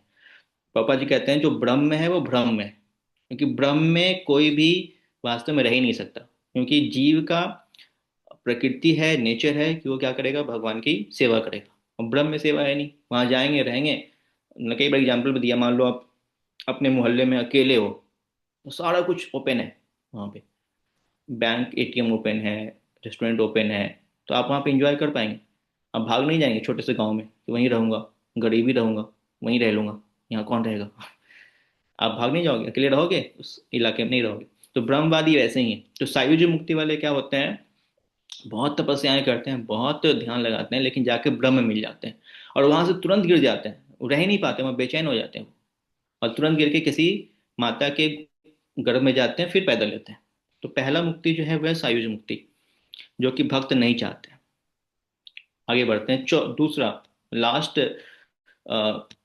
मतलब फिफ्थ था ये, चौथा नंबर जो है वो है आपका एक ही प्लेनेट पे रहना। मतलब हम क्या करेंगे, भगवान से जा करके रहेंगे, लेकिन हम एक ही प्लेनेट पे, एक ही जगह मिल जाएंगे, एक साथ रहने का जो भाव होता है। तो ये भी गलत है, क्योंकि वहां पे हम क्या करेंगे, जाएंगे सोचेंगे कि हम जाके भगवान से एक ही लोक में रहेंगे। मैं आपको श्लोका शेयर कर देता हूँ, आप चाहें तो उसको याद कर सकते हैं। ओके। सालोक्य सरुणि समीप्य सारूप्य एक्वम अप्य उतः, ये जो है श्लोक में आया है। तो इसमें है सालोक्य। तो वो चाहते हैं कि एक ही लोक में जाके भगवान के साथ रहेंगे। तो ऐसी मुक्ति किनको मिली, ऐसी मुक्ति मिली जैसे कि रावण थे, या फिर शिशुपाल था, ये सब भगवान का शरीर में जाके मिल गया और इसी लोक में रह रहे थे। तो सालोक की मुक्ति उनको मिली। तो उसमें भगवान के साथ एक ही प्लेनेट में ये लोग जा करके रहते हैं। लेकिन वहां पे जो शुद्ध भक्तों के यहाँ कंडीशन बताया गया है, वो ये मुक्ति भी प्राप्त नहीं करना चाहते कि हम जाकर भगवान के साथ एक ही साथ प्लेनेट रहेंगे, है ना। दूसरा तीसरा आता है सालोक्य के बाद। पहला सायुज्य था, या पांचवा के लिए सायुज्य था, और चौथा जो है आपका वो सालोक्य है, और तीसरा है सारूप्य। सारूप्य मतलब एक ही जैसा स्वरूप हो भगवान के जैसा ही। जैसे आपने देखा होगा मंदिर में जब जाते हैं, जय विजय आपको देखने को मिलते हैं। देखा आपने जय विजय को, कैसे लगते हैं वो देखने में, है ना। भगवान विष्णु जैसे लगते हैं नहीं, उनके हाथों में भी वो गदा होता है, और शंख होता है, सब कुछ होता है। तो कई लोग तो जब मंदिर में घुसते हैं ना, तो इनको ही प्रणाम कर लेते हैं, ये विष्णु जी हैं। इनको प्रणाम कर लो। तो बोले ये विष्णु जी नहीं है, विष्णु जी के दूत हैं, है ना, ये विष्णु जी के गार्ड हैं।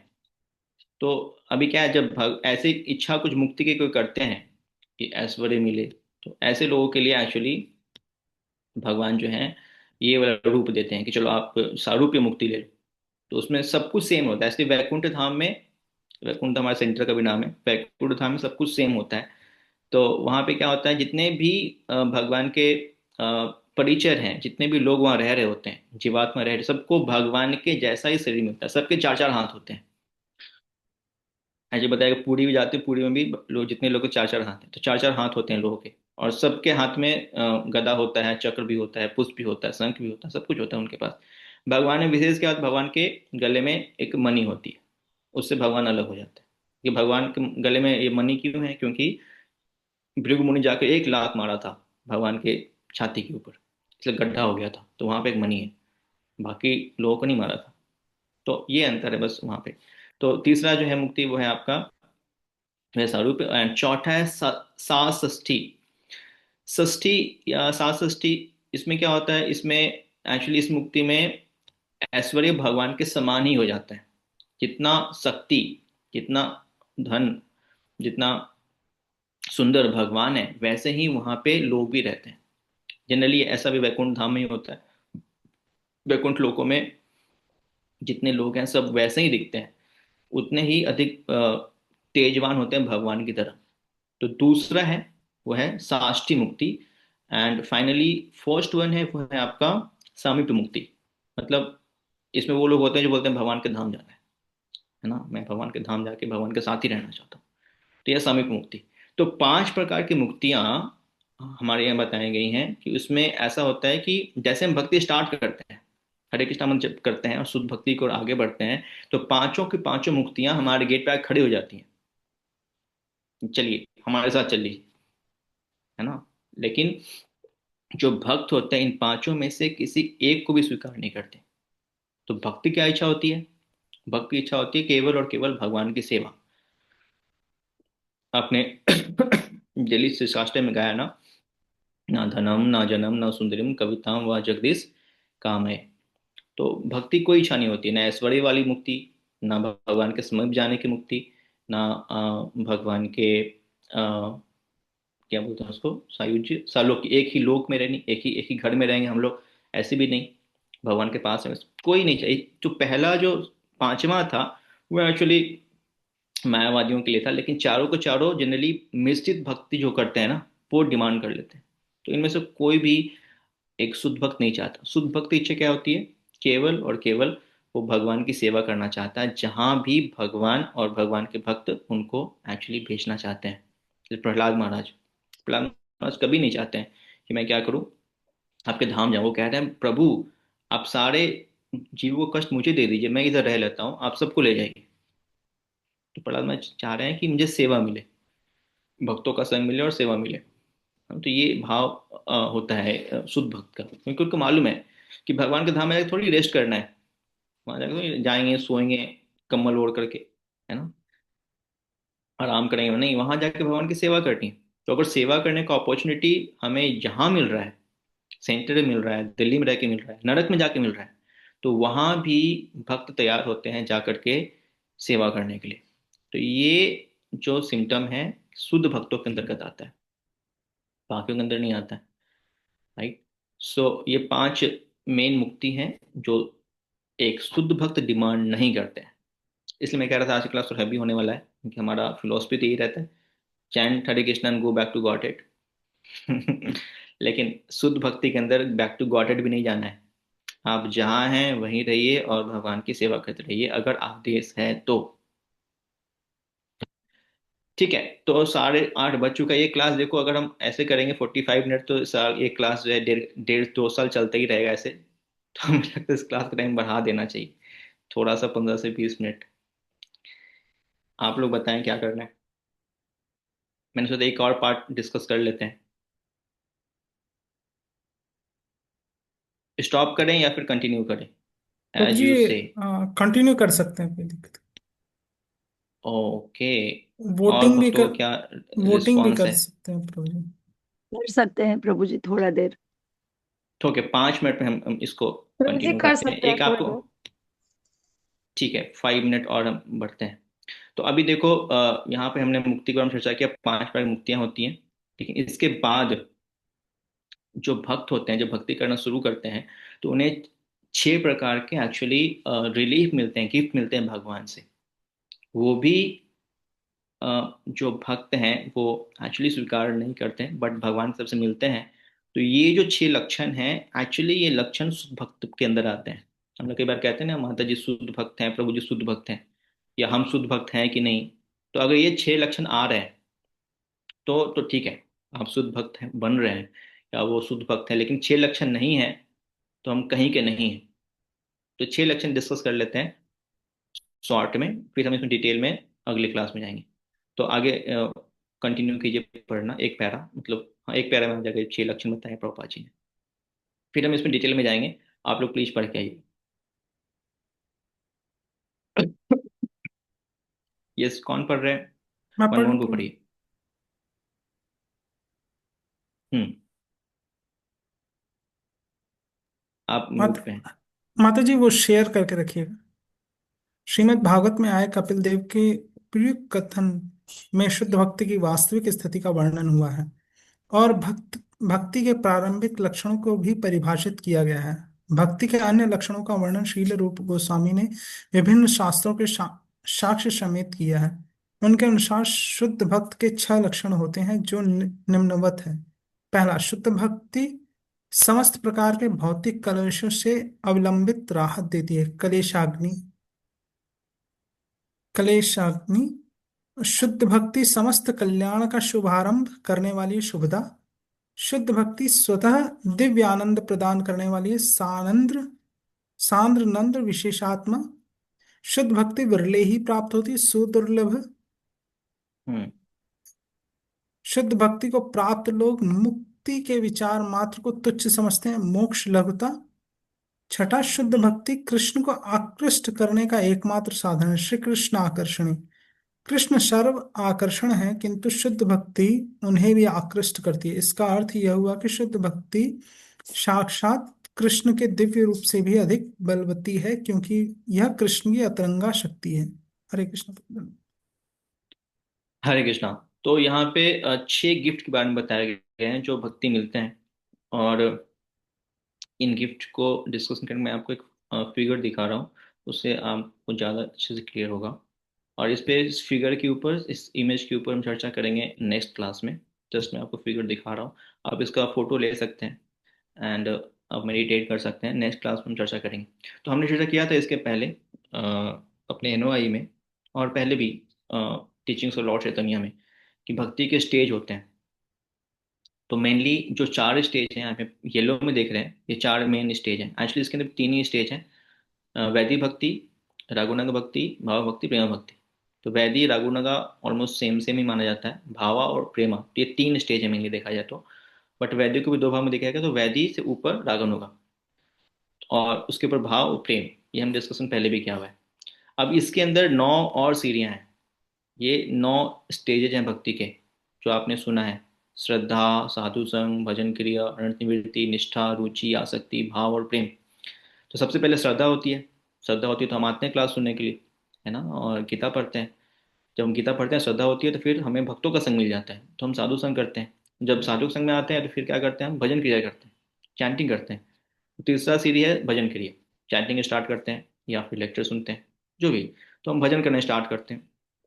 भजन जब करना स्टार्ट करते, हमारे जो अनर्थ हैं, अनर्थों के ऊपर हम बहुत डिटेल डिस्कस करने वाले हैं अगले क्लास में, कैसे हमारे अनर्थ हमें एक्चुअली बांधते हैं संसार में। तो अनर्थ निवृत्ति होती है, जो भी हमने गलत काम किए हैं वो हम उससे मुक्त हो जाते हैं भजन क्रिया करने से। तो चौथा सीढ़ी अनर्थ निवृत्ति। और पांचवा सीढ़ी होती है निष्ठा, मतलब पक्के हो जाते हैं। मंगल आरती आनी है तो आनी है, जैसे हमारी सांतला माता जी, क्लास आना है तो आना है। निष्ठा, फिक्स है। निष्ठा मतलब फिक्स हो जाना। रुचि, रुचि मतलब अट्रैक्शन, अटैचमेंट। ये है आपका छठा सीढ़ी, रुचि, अटैचमेंट। आप जब कर रहे हैं और अटैचमेंट हो गया, 16 से कब माला 32 होगी पता ही नहीं चला, ये है रुचि। क्लास करने बैठे जूम का, आधा घंटा से 1 घंटा हो गया, 2-3 घंटा कब बीत गया पता ही नहीं चला, रुचि। रुचि मतलब जो काम हम कर रहे हैं उसमें इतना खो जाना कि पता ही नहीं चल रहा है कि वो टाइम हमारा बीत रहा है। दैट इज कॉल्ड रुचि। आप सबने देखा होगा, कभी को मूवी देखने में रुचि होती है, देखे मूवी देखने तो देख ही रहे। यूट्यूब में आजकल रुचि हो गई लोगों को, फेसबुक में कब आधा घंटा बीते पता ही नहीं चलता है, बातें करने में, बातें करने बैठ के कब चला गया पता। तो ये रुचि है, तो ये रुचि भगवान के कार्य में हो जाती है, तो ये भक्ति में आ जाती है।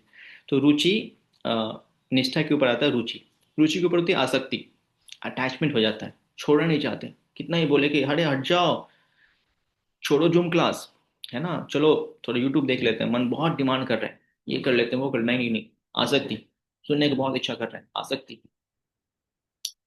जब छोड़ दो, जब मत करो, अभी तो 16 माला हो ही गई, जब छूट भी जाएगा ना, माला से हाथ निकल भी गया बीट बैग से, फिर भी मन ही मन चल रहा है, कुकिंग कर रहे हैं, बर्तन धो रहे हैं, ऑफिस जा रहे हैं, काम कर रहे हैं, मन ही मन चल रहा है, हरे कृष्ण कृष्ण कृष्ण हरे हरे, हरे राम राम राम हरे हरे, आसक्ति, छूट नहीं रहा है ना। तो भावा, वो उसमें क्या होता है, भावा में हमारे अंदर इमोशंस आते हैं, लाइक आंखों से आंसू आना, गला रुद्ध हो जाना, आवाज निकलना, हरे हरे बोल रहे, हरे आवाज नहीं निकल रहा है, भगवान लीला याद आ रही है, भावा। एंड फाइनल स्टेज है प्रेम, जैसे राधा रानी का प्रेम होता है। अब ये जो 9 स्टेज हैं भक्ति के, श्रद्धा से प्रेम में, तो हम जब भक्ति शुरू करते हैं श्रद्धा से साधु संग भजन क्रिया, आप लोग को फिगर दिख रहा है ना, सबको दिख रहा है Yes, figure? Prabhu. Yes, Prabhu. Okay. तो आप यहाँ पे देखो, यहाँ पे ना मैंने ब्लू कलर की लाइनिंग बनाई है, सर्कल, ये दिख रहा है आपको ब्लू लाइनिंग? तो यहाँ पे देखो, वैदिक और साधना भक्ति जो ब्लू लाइन है, इसके अंदर 4 स्टेप हैं, 4 सीढ़ियां हैं, श्रद्धा साधु संग भजन क्रिया अनर्थ निवृत्ति, राइट। तो जो पहला पार्ट है वैदिक भक्ति, इसके अंदर ये 4 स्टेप आते हैं, 4 सीढ़ियां आती हैं। और कोई अगर इन 4 सीढ़ियों में होता है तो उसको भगवान ने गिफ्ट देते हैं।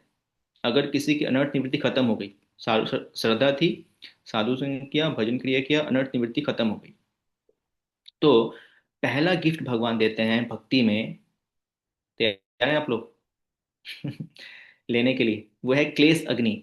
जीवन के सारे कष्ट खत्म हो जाते हैं, वो भक्त कभी भी दुखी नहीं होता, क्लेशित नहीं होता है ना, हमेशा वो आ, उसके भक्त में हमेशा जो भी भक्त के जीवन में होता है वो सुखमय ही होता है, कष्ट उसको फील ही नहीं होता है। तो ये पहला पार्ट है आपका क्लेश अग्नि में। इसमें और कुछ ऐड कर देता हूँ एक,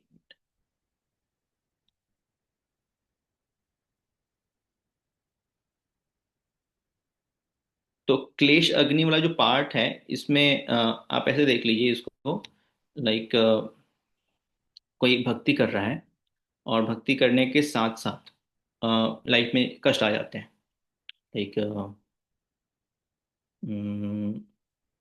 हाँ, लाइक नया माता जी बैठी, मान लो बेबी आ गई, लाइफ में बेबी आ गई तो बेबी आ गई तो अभी क्या है, 16 माला छोड़ दो, है ना, प्रभु जी क्या 4 नियम पालन करना है, अभी छोड़ देते हैं, 6 महीने की रेस्ट ले लेते हैं भक्ति से, ऑफिस छुट्टी तो मिल ही गई, चलो अभी 4 नियम भी छोड़ देते हैं, 16 माला भी छोड़ देते हैं, बेबी है ना, क्या करे, नहीं बेबी आई, क्लेश है, दुख आया, लेकिन हम 16 माला नहीं छोड़ रहे हैं, हम 4 नियम नहीं छोड़ रहे हैं, हम भगवत गीता नहीं छोड़ रहे हैं, क्लास अटेंड कर नहीं छोड़ रहे हैं। तो जीवन में कष्ट आ रहे हैं लेकिन हम चीजों को छोड़ नहीं रहे हैं, क्लेश के साथ साथ भक्ति में हमारा अटैचमेंट कम नहीं हो रहा है। कष्ट बहुत आएंगे क्योंकि जीवन तो कष्टों का ही घर है, लेकिन हम भक्ति छोड़ ही नहीं रहे।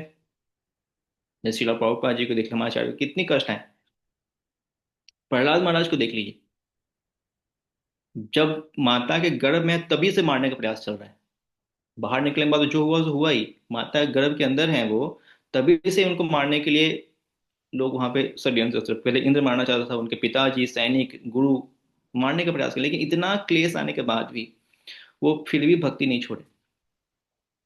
तो ये है पहला गिफ्ट जो मिलता है, कब मिलता है ये, यहाँ पे मिलता है कहाँ थे हम लोग, हाँ, पहला गिफ्ट मिलता है जब हमारी अनर्थ निवृत्ति खत्म हो जाती है, तो ऐसे भक्त पक्के हो जाते हैं।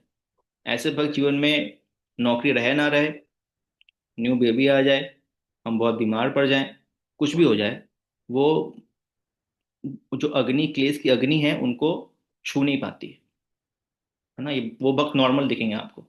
इतना कष्ट है प्रभु जी आपके जीवन में, फिर भी कोई दिक्कत ही नहीं है। तो मतलब उनको पहला गिफ्ट मिल गया है, क्लेश अग्नि।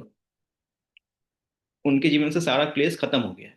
खत्म होने का मतलब क्लेश है, बट उनको छू नहीं पा रहा है। जैसे होता है ना फायर प्रूफ जैकेट पहन लेना, जैसे मैंने सॉल ओढ़ के रखा हुआ है, तो ठंड है बाहर, बट ये सॉल के कारण मुझे ठंड नहीं लग रहा है। कैप पहन के रखा हुआ है, कैप के कारण ठंड नहीं लग रहा है।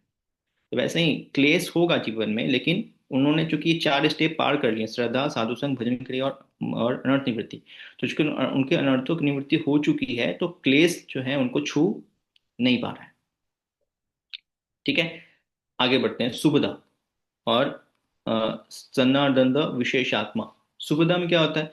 उनका जीवन हमेशा सुबदा सुबदा होता है। वो कभी किसी भी कंडीशन को लेके बहुत ही उदास नहीं हो जाते हैं। हर चीज को पॉजिटिव देखते हैं और भगवान से जोड़ कर देखते हैं, तो हर चीज को शुभ ही देखते हैं। एक्चुअली शुभ ही होता है। जैसे आपने कई बार स्टोरी सुनी होगी, अ, एक राजा की, जो कि, हाँ, एक राजा और एक मंत्री की। और मंत्री जो था वो उनके साथ आखेट पे गया था, मंत्री का उंगली कट जाता है। तो मंत्री क्या बोलता है? कृष्ण की इच्छा, जो हुआ सो अच्छा हुआ। सुना है ये स्टोरी? सुना है ना, सबने सुना है ना? तो राजा ने बोला ऐसे कैसे, है ना, मेरा उंगली कट गया और तुम बोलो अच्छा ही हुआ, तुमको जेल में डाल देता हूँ। और जेल में पैक कर दिया उसको। लेकिन जब जेल में पैक करके जब आखेट के लिए गया, तो राजा को किसी शिकारी ने पकड़ लिया, मतलब क्या बोलते हैं उसको, जो आदिवासियों ने। आदिवासी प्रभु आदिवासी, जी, आदिवासी। यस यस, आदिवासियों ने पकड़ लिया। फिर उनको मारने वाले थे, लेकिन बुला रहे राजा, आपका हाथ उंगली कटा हुआ है, हमको मारेंगे नहीं, चलो छोड़ो इसको। तो बाद में लौट के आया, मंत्री को बाहर निकाल, बोला तुमने बहुत अच्छा किया था कि जो है तुमने बोला कि उंगली कटा तो बहुत अच्छा हुआ, क्योंकि उंगली कटने के कारण ही मैं मरा नहीं, पूरा मर जाता। लेकिन चलो, मैं तो, अच्छा हुआ तुमने, तुम्हें तो जेल में डालना पड़ गया 1 महीने के लिए, तुम्हारे साथ क्या अच्छा हुआ? तो फिर मंत्री कहता है देखिए राजा जी, अगर आप मुझे जेल में नहीं डाले होते ना, तो मेरे घर में कल परसों ही आग लगा है, मेरे घर के कई लोग मर गए, मैं ही मर जाता। तो सुविधा, ऐसे भक्त हमेशा शुभ शुभ देखते हैं। एक रियल स्टोरी है एक भक्त की। वो भक्त को रेलवे में जॉब थी, और वो हमेशा प्रार्थना करते थे भगवान से, मैं कैसी जॉब लगा दी है, मैं हमेशा पट्टी पे भागना पड़ता है ना। और घर वाले बोलते थे तुम क्या करते हो, भक्त बन गए थे, तुम क्या करते हो घर में रह करके, हमेशा मंदिर मंदिर भागते रहते हो, सोचे मंदिर में बैठ जाओ।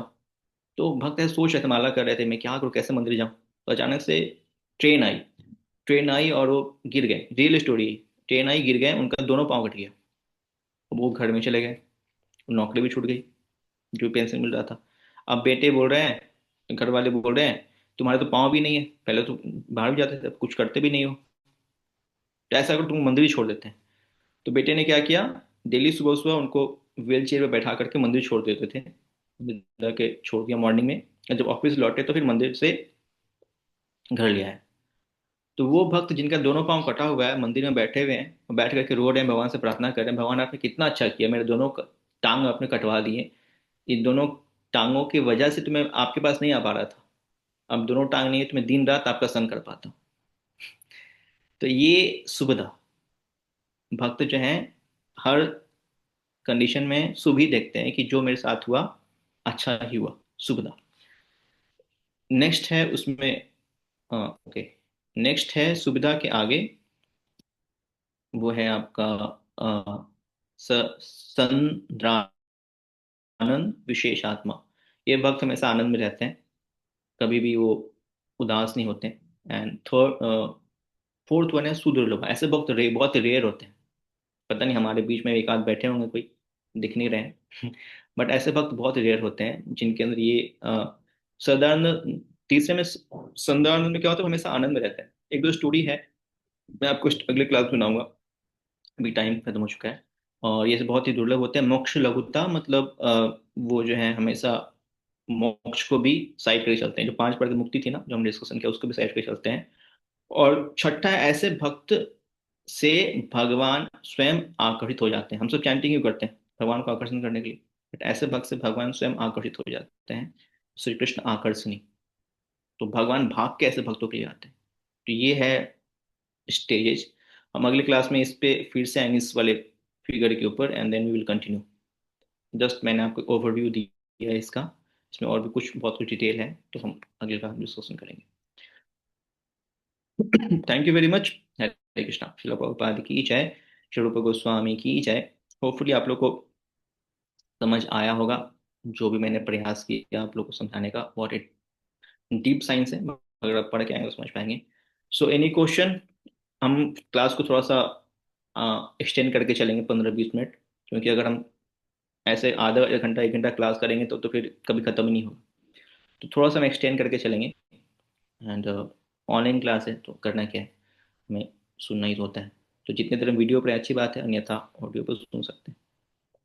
ओके, प्रश्न हम लेते हैं। पहले रति मंजरी माता जी, फिर निधि माता जी, एंड देन मनमोहन। यस माता जी। हरे कृष्णा प्रभु जी, दंडवत प्रणाम। प्रभु जी, जैसे कि अभी कलेश अग्नि बताए ना, कलेश हमारे खत्म हो हम्म जाते हैं। तो हम्म जैसे वैसे तो हम कलेश से ये देखते हैं कि घर में झगड़ा झंझट हो गया, या किसी से हमें ईर्ष्या हो गया, या किसी से लड़ाई मतलब भयंकर हो गई, तो वो कलेश हम हम्म मानते हैं। तो हम्म यहाँ पर कैसे इसको कैसे कनेक्ट कर सकते हैं? ये भी सेम ही क्लेश मतलब कष्ट है। कष्ट कई प्रकार के होते हैं। मानसिक क्लेश होता है, भौतिक क्लेश भी होता है। तो जो भी प्रकार का कष्ट है, देवताओं से भी क्लेश होता है। तो तीनों प्रकार के क्लेश जो होते हैं उस व्यक्ति को छू नहीं पाते हैं। मान लो बाढ़ आ गई है ना, फिर भी वो भक्त मंगल आरती आए। बहुत तेज ठंड हो रही है, फिर भी 16 माला नहीं छोड़ेगा, फिर भी मंगल आरती आएगा। हमारे मंदिर में कैसे भक्त हैं, अभी इतनी कड़ाके की ठंड में भी डेली हमारे मंदिर में 100 भक्त आते हैं, है ना। 100-150 सुबह सुबह 4 बजे आ जाते हैं। कई भक्त तो शेड्यूल फिक्स है, 3 बजे मंदिर पहुंच जाना है। तो उनके जीवन में क्लेश है ही नहीं, है ना। वो उनसे परे हो गए। ठंडी हो गर्मी हो, टेम्परेचर दिल्ली का 2 डिग्री है, फिर भी पीछे नहीं हट रहे हो, है ना। या फिर कुछ भयंकर, जैसे कि आपने स्टोरी सुना श्रीवास जी का, उनके बेटे की मृत्यु हो गई। महाप्रभु कीर्तन कर रहे हैं और वो बोल रहे हैं, नहीं नहीं महाप्रभु आप कीर्तन कीजिए, ये तो मेरा पुत्र जो है अभी आया है फिर चला जाएगा, है ना। तो शरीर में आया था, ये तो आत्मा है, आप कीर्तन कंटिन्यू कीजिए। तो इन क्लेशों से उनको कोई फर्क नहीं पड़ता है, अपनी भक्ति को रोकते नहीं। जैसे प्रहलाद महाराज की एग्जाम्पल भी है।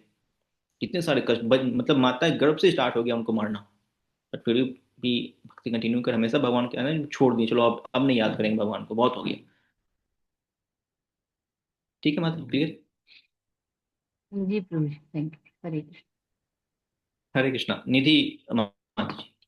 हरे कृष्णा प्रभु जी, दंडवत प्रणाम। प्रभु जी, हरे कृष्णा। आवाज आ रही है, क्लियर हो रही है?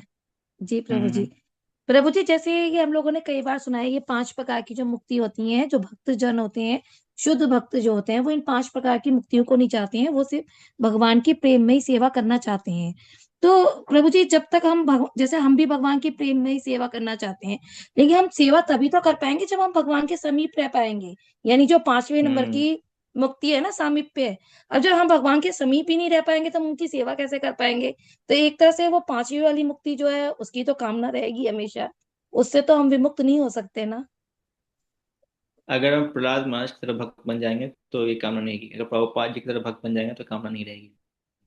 प्रभुपाद जी वृंदावन छोड़ के चले गए बाहर, गुरु के आदेश पे। तो अभी हम उतने उन्नत भक्त नहीं है कि ये 5वां कंडीशन जो है बोले कि नहीं नहीं हमको तो कुछ नहीं चाहिए, आर्टिफिशियली नहीं करना है कुछ भी। भक्ति में कुछ भी हमें दिखावा में नहीं करना है। नहीं नहीं प्रभु जी, हम तो कन्विंस है इस बात से। तभी इच्छा है तो इच्छा रखें। चलो भगवान ने मेरे को आप अपने पास बुला लीजिए, मैं आपके साथ ही रहना चाहती हूँ, चाहता हूँ। मैं तो यहाँ से सेवा कर पाऊंगा, ऐसा वैसा जो भी है। बट अल्टीमेटली सिद्धांत तो यही है कि जो शुद्ध भक्त होते हैं, परम शुद्ध भक्त होते हैं, उनकी इच्छा केवल और केवल भगवान के आदेश को मानने की होती है। उनकी अपनी कोई इच्छा नहीं होती कि भगवान के पास जाकर के मैं उधर ही चिपका रहूंगा। उनकी इच्छा बस यही रहती है कि मैं जो आदेश मिला है उसको करना है। तो प्रभुपाद जी एक बार बता रहे थे, एक प्रभुपाद डिसाइपल, कि मैं, प्रभुपाद जी ने मुझसे कहा कि मैं एक्चुअली आना नहीं चाहता था इस भौतिक संसार में, लेकिन कृष्ण ने मुझसे कहा, प्रभुपाद जी कह रहे थे डिसाइपल, कृष्ण ने मुझसे कहा तुम जाओ। तो मैंने बोला नहीं नहीं नहीं, मैं नहीं जाऊंगा भौतिक संसार में। तो प्रभुपाद जी कह रहे थे कि फिर कृष्ण ने कहा कि आप जाओ और जाकर के वहाँ पे किताबें लिखो और मैं सारा व्यवस्था कर दूंगा। तो फिर मैं आया यहाँ पे। तो ऐसे शुद्ध भक्त जो है भगवान के आदेश को मानते हैं। तो ये बहुत ही हाई स्टेज है, एक्चुअली स्टेज भी यही है। तो माता जी इसको ठीक है, ठीक स्वीकार है। करते मतलब हैं। इसको इसको हम प्रभु जी ऐसे भी समझ सकते हैं ना, जैसे कि भगवान की वो वपु सेवा ना करके एक तरह से वाणी सेवा करें, उनके ज्ञान का प्रचार करें। तो वो भी तो भगवान हाँ की ये भी सेवा हो कह गई सकते ना। समीप ना रह के हैं। फिर भी उनकी सेवा तो हो गई ना भगवान की। हाँ ऐसे भी। अनुशीलनम, जो आदेश है हाँ। वो करना है। प्रभु जी एक और क्वेश्चन है मेरा।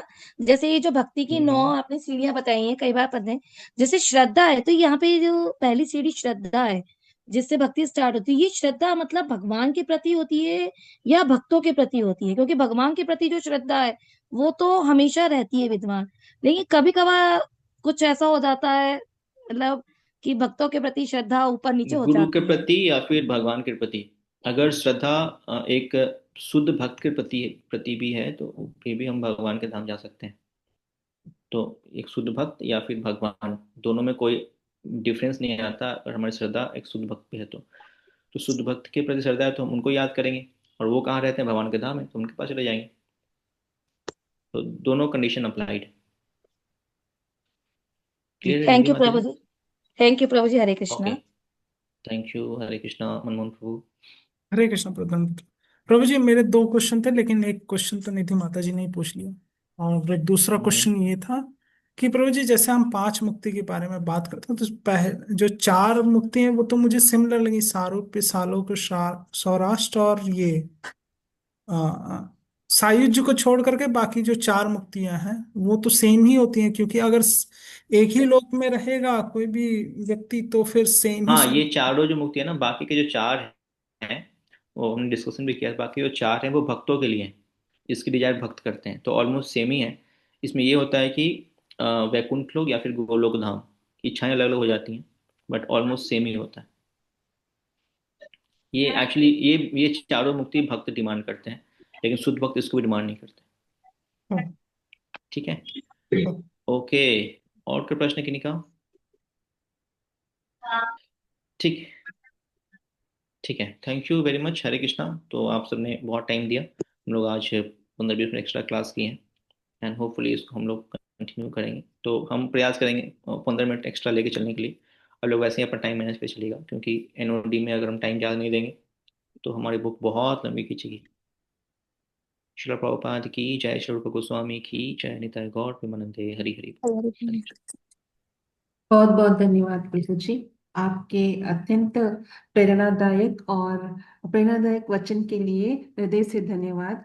यह वास्तव में एक अद्भुत और आध्यात्मिक रूप से उत्थान करने वाला सत्र था। आपके शब्दों ने हमें बहुत प्रेरित किया और हमारी समझ को और गहरा किया। आपके मूल्यवान समय के लिए और मार्गदर्शन के लिए हम हृदय से आभारी हैं। तो हम सभी अनम्यूट करके प्रभु जी के लिए एक बार जोर से हरे कृष्ण महामंत्र बोलेंगे। हरे हरे कृष्णा कृष्णा, हरे हरे कृष्णा, कृष्णा कृष्णा कृष्णा हरे कृष्णा हरे, हरे हरे हरे हरे राम हरे राम, हरे हरे राम राम, राम राम राम राम, हरे हरे हरे हरे। हरे हरे। बहुत वांछा बहुत धन्यवाद। कल्पतरुश्च कृपा सिंधु जय कृपा सिंधु एव च पतितनां वैष्णवभ्यो पावनेभ्यो नमः। वैष्णवभ्यो नमो नमः। अनकोटि बहुत वैष्णव वृंद की जय। ठीक है। बहुत बहुत धन्यवाद आप सभी भक्तों का इतने सिंसियरिटी से इस क्लास में जोड़ने के लिए। अच्छी तरह से भक्ति करते रहेगा और ज्यादा से ज्यादा जप भी करते रहेगा। अभी हम मिलेंगे अगले थर्सडे को, तब तक के लिए हरे कृष्णा। हरे कृष्ण। हरे कृष्ण। हरे हरे कृष्णा। हरे कृष्ण।